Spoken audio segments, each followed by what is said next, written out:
What a headshot! Are you taking the mick, bruv? I'm the referee, you can't kick me. Yeah, boss, you're all good. We're gonna need you to go to the screen. So as you can see, he's kicked you. Exactly, that's what I'm saying. This is diabolical, but you've technically caught him first. Sorry, what? So you're off, mate. I can't lie to you. I'm the referee, you fucking wassy. What are you talking about? If I'm off, the game will be lawless. This is Uruguayan football. The game's lawless anyway. Anyway, enough of all that nonsense, Esteban. Put some good TV on screen too, will you? I said good TV, mate. Come on. Yo guys, it is your boy Earnin here, and you are watching FTW. This is of course the series where I bring to the best and more frequently the worst of what football has to offer during the last 7 days. Featuring Arsenal's title capitulation, Jamie Carragher getting banned from Ethiopia, and probably Neymar piping somebody. He's done it again! But before all that though, what's been kicking off in the world this week? Well, after a fraudulent fire festival a number of years ago that scammed people with a fake event that would steer the public away from going to a second one, they've announced the second one. Did you see what I did there? It's a scam. Not only that, but tickets are available for 10 times Rasmus Højlund's market value at £1 million. 1 million? Bro, for that I'm expecting to see Michael Jackson and Prince on that lineup. Marcus Rashford will be gutted in the crowd when Pele doesn't come on for his set. To be honest, I think there's more chance of Pele turning up to his family barbecue than Arsenal winning the league this season. And then I met Lily. As soon as she came in my life, Arsenal went shit. If I have to divorce her to win the league, I will fucking do it. As the Gunners were dealt a hammer blow in a title race by Jared Bowen. I can't lie, I was excited in the streets after this one.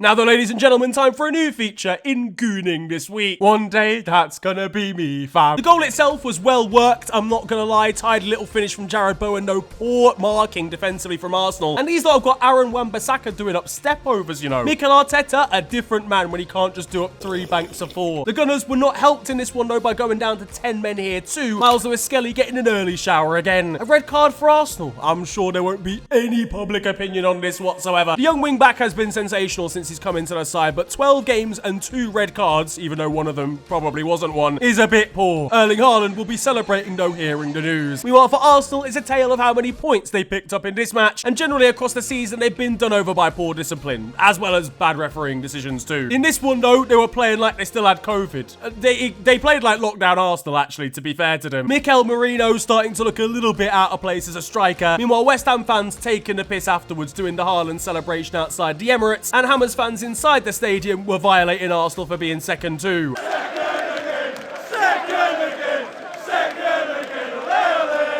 Lads, neutrals want Liverpool to win the league. I don't even know what to do. We ain't even been in this position before. One Hammers fan took it even further, being very, very drunk on his Ring doorbell after the game. Where have you been? Down the pub. You've been down the pub? What are you talking about down the pub? A nightclub, couple of mates. You know how it goes. And James Ward-Prowse might have been drunk out on the pitch, being beaten in a foot race by a goalkeeper, then absolutely rinsed by David Raya here. Yeah, it might be game over, I'm not gonna lie. That was just pure head loss. It didn't get too much better for Arsenal in the midweek fixtures though, as they continued on the trajectory of a US plane, as in downwards. We've got bad and worse news. The bad news is you've got to go to Nottingham. The worst news is you won't even win there. Mikel Arteta was quoted as saying he wouldn't give up on this title race over his own dead body. Well, I've got some bad news for you, Mikel. He had to go and wake up their open play coach for the first time this season, as the Gunners ended up drawing 0-0 here. Fans have been making up tables in PowerPoint for these lot now, by the way. So now what? Arsenal have led the league for less days than Manchester United this season. The Red Devils being 1, them being 0. William Saliba went from stroking wood to provoking wood in this one, with a last-ditch tackle to deny the New Zealander. It was a great challenge to be fair, and Arsenal undoubtedly are good defensively. But Raheem Sterling going forward in big old 2025. He didn't quite look his usual self running down the wing. You actually feel a little bit sorry for him. Honestly, Sterling, he doesn't deserve that title. He's getting downgraded to Raheem Aluminium. And of course, a poor Arsenal run has been exacerbated by Liverpool winning 2 on the bounce. First against reigning champions and occasional football club Manchester City. If I had £1 for every Pep Guardiola defeat this season, I'd have 14 quid. And that's just about how much anyone's gonna pay for Kevin De Bruyne at this point. One of the greatest midfielders the Premier League has ever seen is the Belgian, okay? Let's not get it twisted. Let's not violate him too much yet. But it is firmly over now.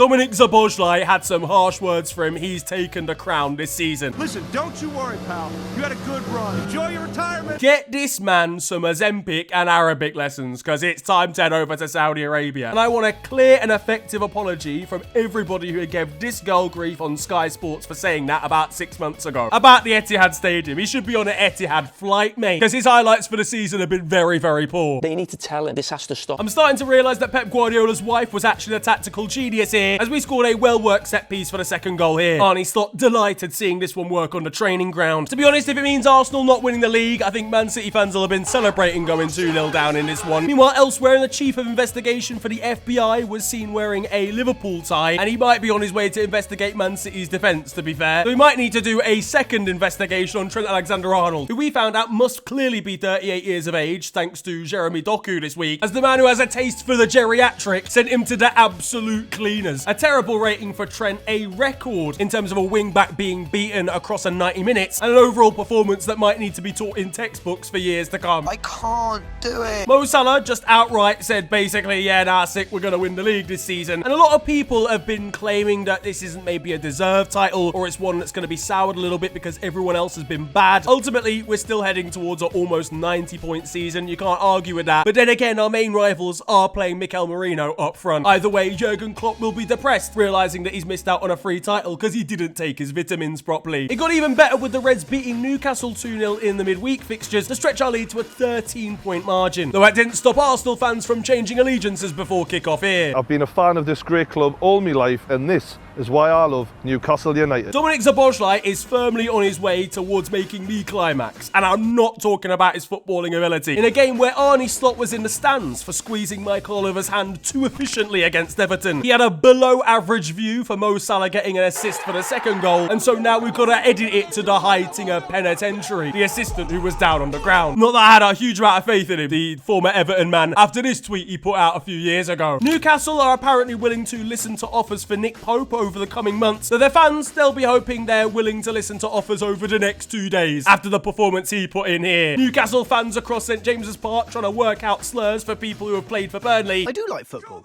but not Burnley. Burnley can fuck off. Our chance of winning the league at this point, apparently based on XG, is now 98%. I'm surprised it's even that low, considering the chance of Arsenal actually scoring another goal this season is 0%. Their forwards have been awful since Valentine's Day. They've done all their finishing with their misses, mate. And on the topic of finished, where shall we go next? Jamie Carragher's Senegalese relations or Jude Bellingham's dating history? Unlike Luis Suarez's list of places he's allowed to visit, let's go to Africa. I'm recoiling watching that. Where Jamie Carragher is in hot water over calling the African Cup of Nations a non-major tournament, indirectly on Sky Sports. I think the fact he's probably with Egypt and he's probably not playing in the major tournament as such, or maybe got a great chance of winning. I think it's either the Champions League or the major tournament. Normally the player who excels in that. Just say Afcon is a major tournament because a lot of people are at home saying people not taking that. Say, Afcon is a major tournament, just so you don't... No, well, Egypt are not going to win the World Cup, are they?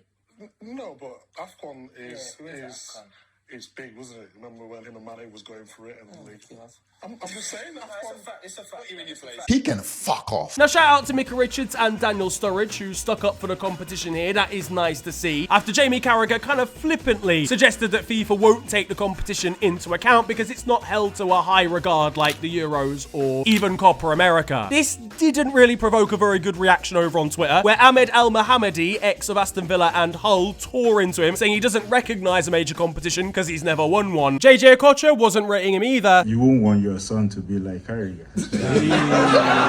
Meanwhile, Afcon brought out a couple of tweets talking about themselves as a major competition, including a countdown to the tournament in 300 days. Yeah, it's a shithousery award for all of Afcon, mate. They are on his neck. Ghana will be there to show him up. Oh wait, nah, they actually won't. Joey Barton took a break from trying to batter his wife and putting a cigarette out in someone's eye to be irrelevant again, backing Jamie Carragher, saying that only brown people care about Afcon, and Jamie will be left concerned seeing Joey Barton is the only person on his side. And the context, as I mentioned, is the fact that this was in regards to a conversation about Mo Salah winning the Ballon d'Or, and him suggesting that him winning Afcon isn't necessarily going to have an impact on whether he wins the Ballon d'Or or not, because it's not seen as a major tournament. Now, to an extent, in terms of what he said as a fact, he's actually kind of correct, because FIFA don't really take African football as seriously as, say, Copa America. I mean, if you look at the list of players over the course of history that are from Africa that have even finished in the top 3 of of Ballon d'Or voting, it's not very high. Even Samuel Eto'o, after doing probably numbers for Cameroon internationally and winning the treble for Inter Milan, never finished in the top 3 of voting. I also don't think he's racist either, but the scoff here, where he's actually corrected by Micah Richards and Daniel Sturridge and he kind of just passes it off, makes it look like he actually agrees with FIFA's like sort of overall rating of African football. The argument maybe being that the quality of football isn't as good or the pitches and infrastructure aren't as great. But I'm not being funny, I had a video literally in FTW last week of a Brazilian football pitch that looked like the River Trent. The disregard of importance just because it's not based in Europe or offers the absolute best footballers in the world is frustrating. The African Cup of Nations means just as much to players from the region and players who are of African descent but play for European nations too, and its fans just as much as the Euros or Copa America. Just like the Asia Cup, the importance is still there and shouldn't be disregarded as flippantly on live TV as it was here. Another man causing controversy on the timeline though, Jude Bellingham, who appeared during one of the games he was suspended for Real Madrid with his new girlfriend up in the stands alongside his mum,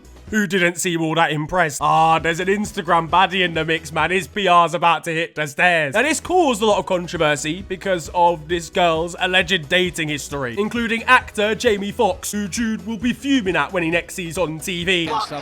And also because, allegedly, she also appeared on an escort website. Some old man's gonna be proper confused when he's trying to buy a Ford next week. The twist is when we find Jude Bellingham on there as well.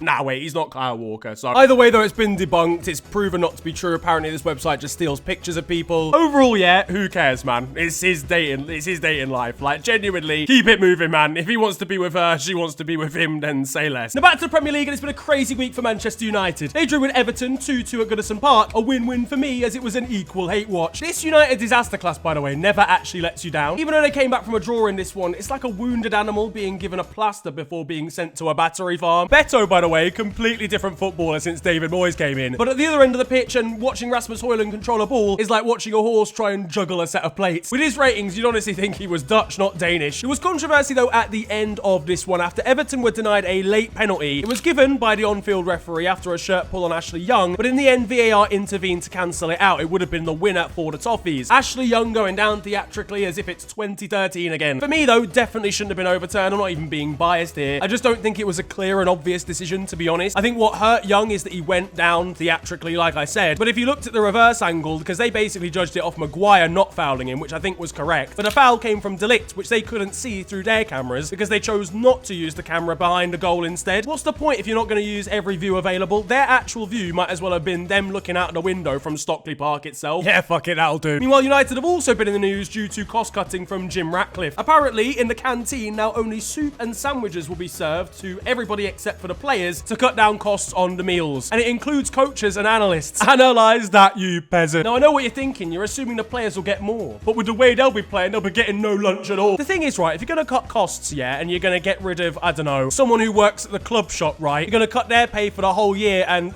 get basically nothing back. You might as well just cut Luke Shaw's contract and you'll only miss like 6 minutes of actual action rather than an entire year's worth. Speaking of Luke, and he was devastated walking into Carrington, only getting a bowl of soup and a protein bar. Meanwhile, Joshua Zirkzee knew exactly what to do with the apple that he'd been given for lunch. I'd eat an apple and the bin would be by the TV, you know, 6 meters away or whatever it was. I had the bravery to miss. We're going to need Marcus Rashford coming back and giving free lunches out for the staff as well at this point. The poor toilet cleaner's been dealing with 1-star hygiene ratings for 2 years now, and he's on Lapland minimum wage. Jim even visited Carrington and asked the women's team captain, Katie Zellem, what she did at the club, even though she's the actual captain of the women's team. This guy knows nothing, bro. And finally, to cap off a chaotic week, there was a chaotic game against Ipswich, where a 10-man United won 3-2 here, Harry Maguire hitting the winner. Honestly, Red Devils fans are just excited that they're actually staying up this season. The game started, though, with a Lenny Yoro and Andre Onana howler, a miscommunication, and I'm starting to realise that their goalkeeper might well need a TA. Oh, no. Give him soup in the form of pouring it over his head, mate. To be fair, I don't know what the fuck Yoro was doing in this situation either. Either way, it wasn't stopping fans getting patriotic in the crowd. United! At Chelsea, and it's been a mixed bag bag for them, defeated 2-1 thanks to a last-minute winner from Marco Asensio versus Aston Villa, with Rashford completing a combination for the assist. Hologram goalkeeping struck again, a mistake here from Jurgensen to allow the winner. Honestly, current Peter Shilton might be better than their goalkeeping options. Meanwhile, their loanee, Georgi Petrovic, is outperforming for Strasbourg. Meanwhile, 3 clean sheets or something in a row and just earned man of the match. Ruben Amorim, meanwhile, is pretending not to be impressed by Marcus Rashford out at Villa and left fuming at the fact that his 67-year-old goalkeeping coach hasn't got an assist in the same amount of time. But Chelsea did return to winning ways by battering Southampton 4-0. Cole Palmer not on the score sheet. The brother can't even score against Southampton. It might actually be over for him. He wasn't happy over on Insta, saying that he will be back. Brother, your team's just won 4-0. Fuck all that Terminator stuff. Meanwhile, this win wasn't enough to satisfy Blues fans who were out protesting at their ownership. One fan saying they're not Arsenal, win or fuck off. Arsenal catching some strays here. I'm like, what do you say fuck me for? Over at Tottenham, and honestly, I've got to say, I know they've been struggling with injuries, but I've been majorly impressed by a few of their youngsters. Archie Gray, because he's having to play everywhere. Lucas Bergvall, but also Jed Spence, who has, for me, probably been their best performer of the year. And his mum is absolutely loving the chants that Spurs fans have come up with for him. What was your favourite Spurs chant? La la la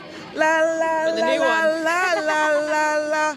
La la la la la, we just can't get enough of Jed Spence. Hey, hey. Over Aston Villa again, and Robin Olsen was determined to ruin some kids' days. He was asked to move whilst Crystal Palace, like kids, took penalties during half-time, but instead he wanted to get some training and some warm-up in, so he refused to move. It's a shithousery award for the Swede. Obviously, this is kind of poor behaviour, but at the same time, the other goal was actually being unused at the time. They could have just taken the penalties over there. Either way, his team got battered, so I guess that's karma. Speaking of Palace, and Jean-Philippe Mateta managed to spawn out of absolutely nowhere during this celebration. There was no spawning going on at Crystal Palace, instead a little bit of buffering between Ebere Eze and Joachim Andersen during this standoff. Joachim here pointing to the time, and Ryan Sessegnon won't be happy to see the amount of time that's passed since his last goal for Fulham. He scored for the first time this week, the first time in 800 days. You know what's more concerning? This brother's still 24. He's been about for 15 years. On to the actual youth now. Altrincham faced off against Newcastle's, I think, under 18s. Their player, Joe Nuttall, was about to take a penalty, but he stuttered so much that he actually disconnected from the match, and the referee gave a free kick to Newcastle because he just didn't actually connect with the ball. The first time I've ever seen a man take a penalty and just not, like, take the penalty. Meanwhile, elsewhere, and for Southampton, these lot are sunk at the bottom of the table, one of the worst Premier League teams has ever been. And just to rub salt in the wounds for Saints fan and former Prime Minister Rishi Sunak, Jonathan Pearce had this little bit of commentary. Rishi Sunak, relegated last year.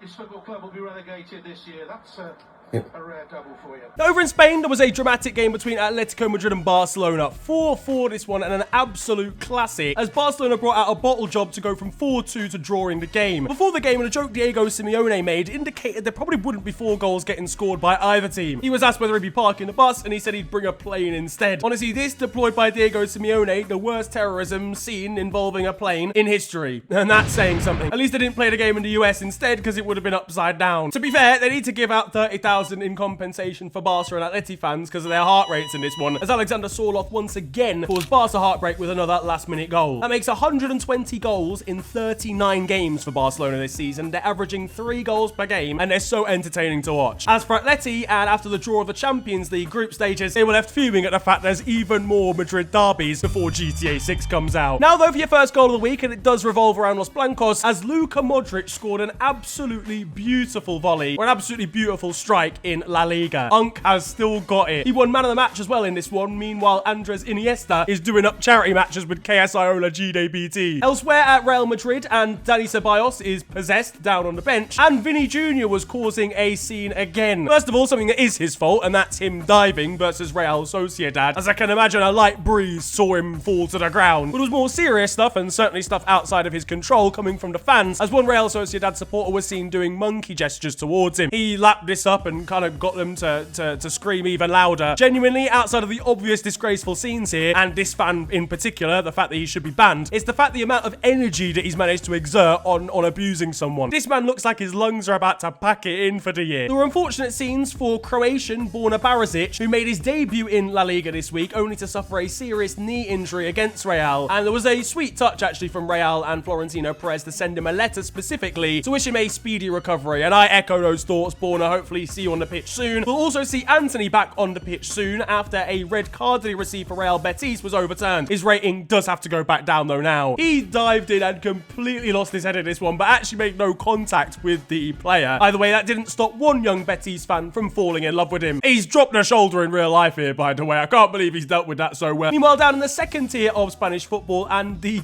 title race in La Liga 2 is going absolutely insane. Anybody can win it, anyone can get promoted, and I love second division football, man. It's the greatest. Over in Italy, though, and there's not quite as much love going on at Udinese. Lorenzo Luca is a youngster who they signed. He's a giant, like, physical striker who hopefully has a bright future in the game. He doesn't have a bright future amongst his teammates at the moment because he refused to give up a penalty for captain Florian Thauvin and instead chose to try and take it himself. The rest of his players blocked him from taking the pen, and when he did inevitably take it and score, they refused to celebrate. This also led to Lorenzo being substituted off immediately. To be honest, it didn't really look like Florian Thauvin actually cared. Bro's completely unfazed, and full time will have been awkward.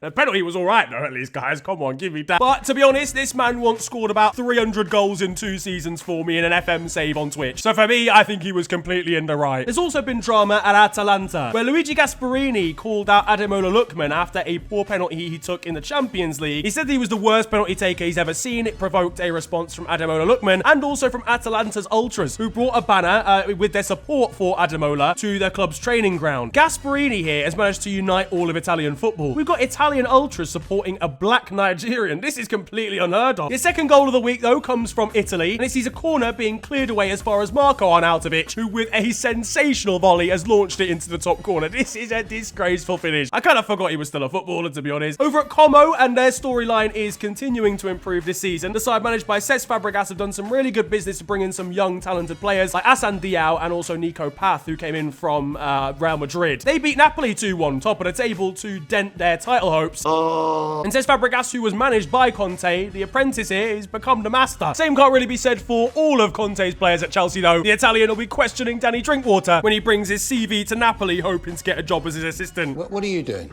Sorry. There was more serious stuff at Fiorentina after Moise Kean, one of their heroes really this season. He's really managed to find his feet in terms of consistent goal scoring. He actually collapsed during their most recent game in Serie A. That was because he'd had a concussion. He had a collision with someone earlier on in the game. Thankfully, he was, okay and conscious and has made a full recovery already. Meanwhile, Zion Suzuki, a highly rated Japanese goalkeeper who's playing in Serie A at the moment, made this ridiculous double save, and it's understandable as to why Manchester United want to sign him. In France, and John Textor made headlines this week, owner of Lyon. It was actually a meeting between French owners to kind of discuss the current, disaster that is French football, given the lack of TV rights and arguments about how much should be handed out and distributed between each team. It's a meeting to basically save French football. Well, John Textor raised his complaints over PSG's ownership, to which PSG's owners called him a cowboy. He then entered the field to play for Lyon's next Liga match wearing a cowboy hat. Meanwhile, Marseille threatened to leave Liga in those exact same talks and want to join other leagues. Probably the prison league, given their front three at the moment. In more wholesome news, a club called Cannes, who are semi-professional,